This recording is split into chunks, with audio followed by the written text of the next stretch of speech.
Have you ever rolled into a campground, got your RV in the perfect spot, got perfectly level, everything was beautiful, everything was amazing, and then you hook up the power cord and there's no power? Happen. Or you hook up the hose and there's no water?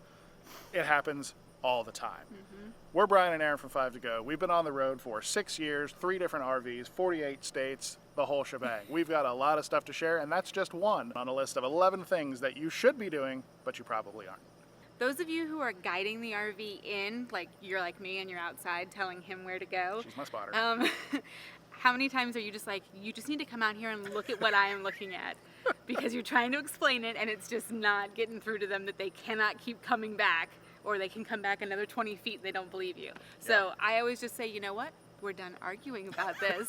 Get out and look so you know what I'm talking about. It's so important and it solves all the issues. Yeah, there's a lot of times where I'll be pulling into a site or backing into a site and she's trying to communicate something and it's just not working for whatever reason, but I go out and I look at it and I'm like, oh, I've got 6 more feet, or I want to scoot over here because it's a little more level, and it just get out and look.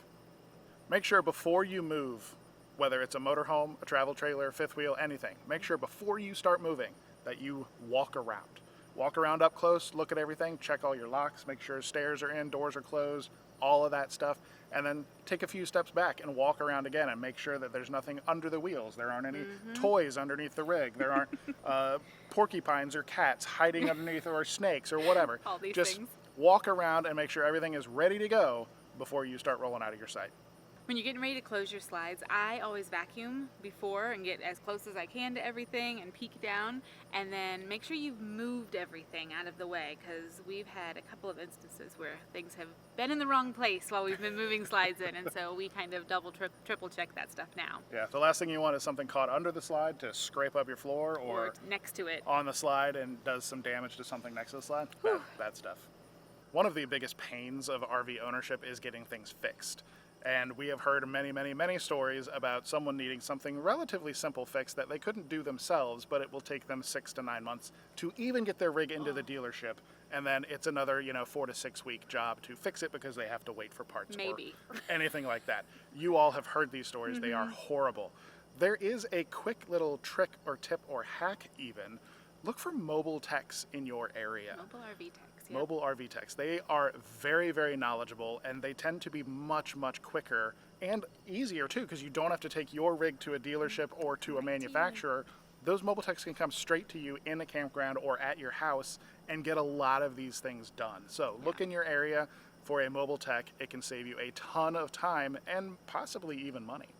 Whatever you need to do, whether it is stopping 30 minutes before you get to the campground, make sandwiches beforehand, find a rest area, do something. Chug a protein drink. Do not arrive at the campground hungry. Yeah. Because that will just raise the frustration level so much more. So whatever you can do to not be hungry or hangry when you get to the campground, because so many of us end up showing up like just afternoon or in the early afternoon. Right around lunchtime, yeah. Always right around lunchtime. Make sure that you have had some type of food before you're trying to get into your site. Yeah. And if nothing else works, just get into the site so you're out of the way of everybody else.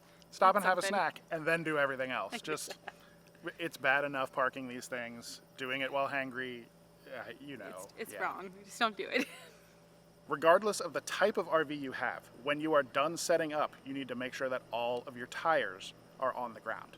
I don't care if you're in a motorhome, a travel trailer, a fifth wheel, a Class C, a Super C, Class B, anything.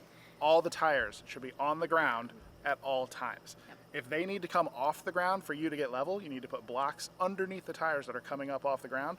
You need to have them all on the ground all the time. We get this one question on our Discord server a lot because there are a lot of people that rent RVs or they are new to it. It is, do I leave black closed and do I leave gray closed? The answer is always leave black closed. The only time your black tank should be open is when you are dumping. When it's gray, full. Yeah, when it's full, yeah. Gray you can leave open. You can close it if you want. A lot of people will leave it closed and then store up some of that gray water and then flush black and then flush gray to kind of like clean the hose out with, cleaner water. But at the end of the day, leave black closed all the time. This is non-negotiable. I can explain more as to why in Discord if you're very curious, but just leave it closed. Yep. if you guys have any tips that we have missed or we haven't gone over yet, or you think that people absolutely need to know, please leave them down in the comments and we'll make another video and include them. Yep. We'll share them on Discord just so people know. But please, if you have encountered things, we want to know about them. Also, Discord, she just said it. Get on our Discord server, 5togo.com/Discord. Thousands of RVers. Free. Totally free. Go ahead and hop in there and ask questions, whether you are brand new or you are a veteran and you have a bunch of stuff to share. Absolutely. We have everyone of all stripes in there. It is a fantastic resource. So, 5togo.com/Discord. Moving on. There is nothing worse than getting into a campsite and getting set up and getting level and knowing that you have power, but then you can't reach the water hookup or the sewer hose connection is just too far away. So, always carry extra hoses and extra cords and extra everything. I've got 30 feet of 50 amp cord. I've got a 30-foot extension for that cord. I've got 3 different drinking safe water hoses, and I have 45 feet of sewer hose. So hopefully that's long enough. have I had to use all of them? Yes. I have. Has it been once every 2 years? Yeah, but when you need it, you need it. Yep.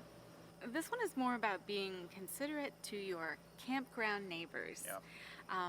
I know that campgrounds can get really, really dark, and I don't like the dark. But if you have lights that you leave on all night on the outside of your RV, maybe think about the people who are like directly across from you or next to you, and is that light shining directly into their bedroom or All night long. something like that? So like the cap lights are usually really big offenders of this. If you have like ground lights, that's not hurting anybody, and that's helping all of us that are taking our dogs out at night.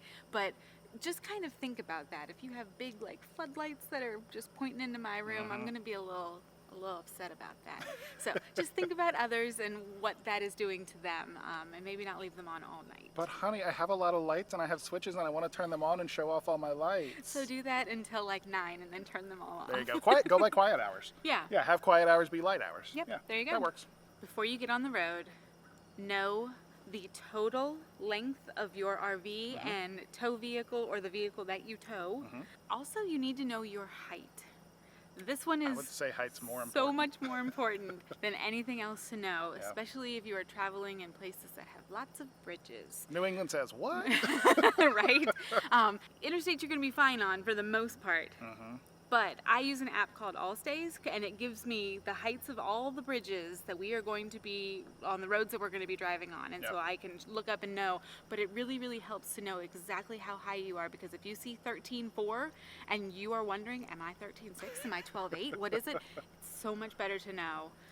You don't want to find out with the crunch noise. Yes. Yeah. And make sure you're checking your height at ride height. Yes. Because this thing has airbags, and so when I'm sitting here in a campsite, I'm on legs or lower or whatever. When I go into ride height, it does its thing and sorts out its height. Fifth wheels, you're going to be up Same on a thing. truck. Don't measure it in a campground. Get it up on a truck in a level parking lot, and then get on a ladder and drop a line. And you're not measuring from the ceiling height. Just make sure you're Highest measuring from point. the like Highest AC. top of the AC unit or All the way a down. ladder loop or whatever's the Yeah. tallest point. That is your height. We've all seen those Yeah. videos. Yeah, weight is important too. Like we don't encounter like low weight capacity bridges very often, but you do Yeah. need to know your weight as well. That one can be a little bit more ballpark figure. You know, if something says 20 tons, I'm 43,000 pounds, so I'm not going across 20 Right. tons. But height is a much more strict number. So, And it comes, yeah. you see it so much And you more. encounter that all the time, yeah. So those are our top 11 things that you should be doing with your RV that you may not have already been doing. Make sure to leave a comment down below. Let us know if we missed anything or correct us on something, because, you know, YouTube commenters love to correct us. Thank you to all of our patrons for supporting us and in everything we do. Join us on Discord. We will see you in the next video. Bye, guys. Have a good one.